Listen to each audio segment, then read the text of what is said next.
महापुरुष चले जाते हैं, उनके बाद उनके ज्ञान का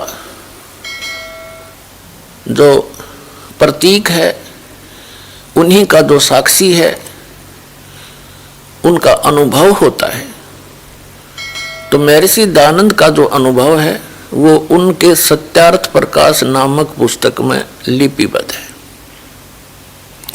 और वो टोटली वेद विरुद्ध है। तो ये महर्षि कौन से साइड पे था? जो एक भी वेद से ज्ञान नहीं मिलता इसका, और वेदों को सत्य मानता है। और इनके चेले जो कहें रामपाल ने संस्कृत ना आती,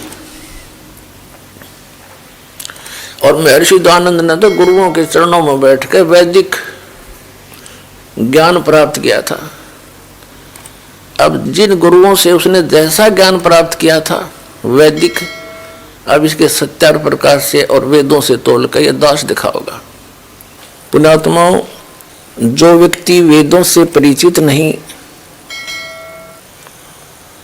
और वेदों को आधार मान के श्रद्धालुओं को ज्ञान बांटते हैं,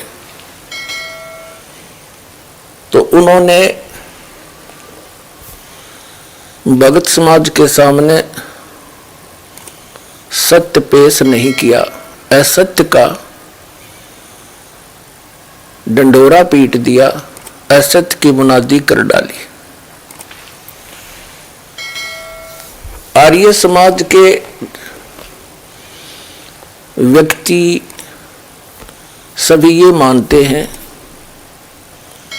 कि महर्षि दयानंद जी वेदों के पूर्ण विद्वान थे,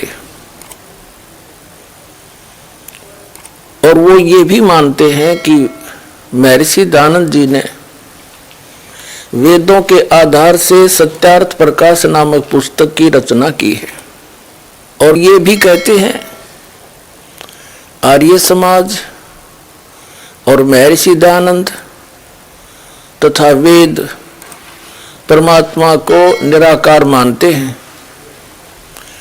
आर्य समाज और महर्षि दयानंद तो कुछ भी मानते रहो, पर वेदों का नाम लेकर भी क्यों झूठ बोलते हो? तुम